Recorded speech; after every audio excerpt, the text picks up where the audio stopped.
Hello everybody, welcome to another great episode of Hillbilly Select Reviews. Look what we're doing today. A Romanian Pinot Noir. Recas. All right. Recas. There it is there. I don't think you can see it too good in the gold. RECS, sometimes called Recas Castle, if you're looking it up. Romania, funny thing, where this wine region is from. They have about 7 or 8 wine regions. This one's actually from Transylvania. It's a wine growing region in Romania. It is on the same parallel where this wine is grown and their wine regions as France's Bordeaux. Excuse me, not Bordeaux. Burgundy. Burgundy and Alsace, where they make their Rieslings at.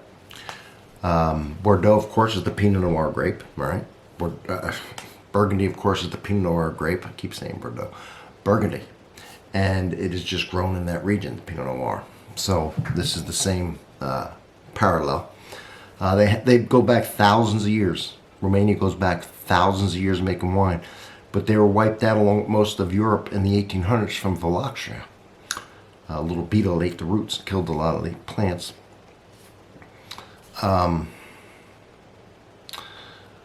It was replanted with a lot of French varietals, the noble grapes, and then communists came along and absolutely, like it does with everything, destroyed their wine industry. Garbage.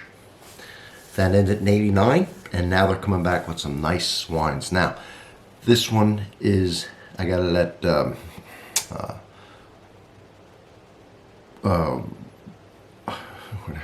Wine and More, Total Wine and More.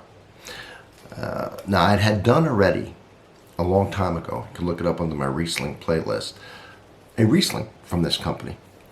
And I thought it was good at the time. I didn't really know they made anything else. I didn't pay attention. I just saw the Riesling. I thought it was cool from Romania. I would try it. It was inexpensive like this, $6.99, and it was good. Now, on the back here, it says a few things. One, that they recommend that you eat this with barbecued pork, chicken, aromatic dishes. That's what it says here. It is 12.5% ABV, right? So it's low. And it says on the back that it is made with, the fruit is hand-picked and it is done with cold maceration. Maceration is when you take all the grapes and everything and you add the yeast and you put them in a big giant vat, and the flavors and the colors coming out of the skin and everything of the grapes, and it's starting to ferment. But when you do it cold, you refrigerate that. It slows the process down, takes longer, but it brings out deeper color and flavor. All right. I think that's all I can say about this that I'm thinking of right now. So here's the color. And Pinot Noir, as you probably know, is generally a lighter colored wine. Very soft. Doesn't have a lot of tannin. Doesn't have a lot of structure. It's just a smooth, silky, nice wine when done right. Usually expensive because the process lends itself to being more of an expensive way to make wine. This is $6.99. So let's see what we get out of it. There it is. You can see it's a kind of just a light, bright red. Nice color. Can you see my fingers through it? Not really. All right. And the rim around it, that little rim is almost clear. What year is this? Doesn't say, does it? No. All right. All right. Let's no. Let's give it a try. Let's give it a smell. Oh, and while I'm doing this, please subscribe. All right. I do every kind of wine, coffee, tea, every liquor, beer, and everything made of those products. Any kind of candy, stuff like that that has liquor in it. Let's check out my playlist. You're going to be amazed. Give me a sub, please. So I'm getting a nice fruity smell. What I think that you all might pick out and what I can pick out of it, different people but would pick out different things, but I think we'd all agree on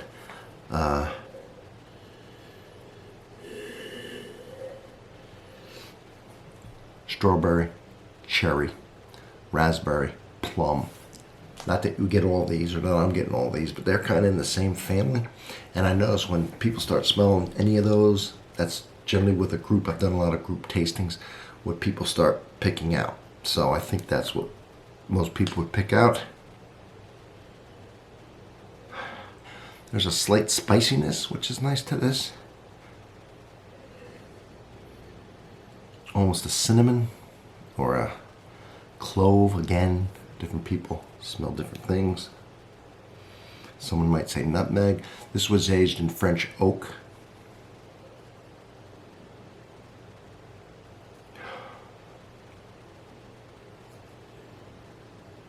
It's overall very nice, fruity, a little bit of spice,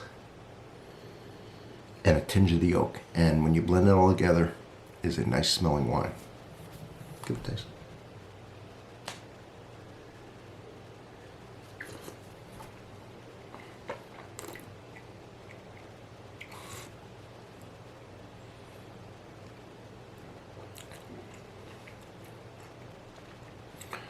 Light tannin, as is the case, but there is some there.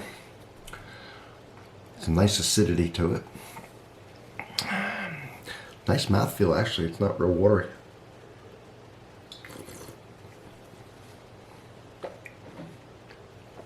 Getting those fruits that I said before. I think you all will get them.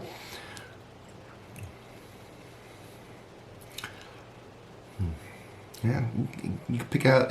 I think, I really do think most people would say raspberry, cherry, plum, strawberry, some combination of that. A tinge of sourness, like a sour cherry. You're getting that small bit of spice, which is nice, and the slightest tinge of oak. Very light tinge of oak to me.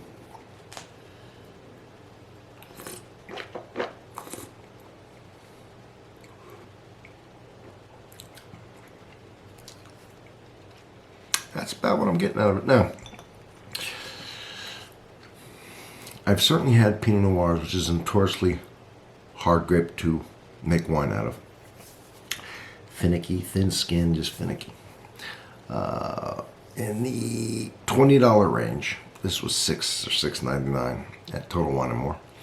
That weren't as good as this, believe it or not. I mean, and if you just had this in a blind tasting, I think you would think, oh, it's okay. You know, it's not bad. And thinking it's probably maybe $15, $18. The fact that it is $6.99, I think it was $6.99, if that much, in the sixes, is amazing to me. It puts it way up there for the price. And this is a great one for Thanksgiving, by the way.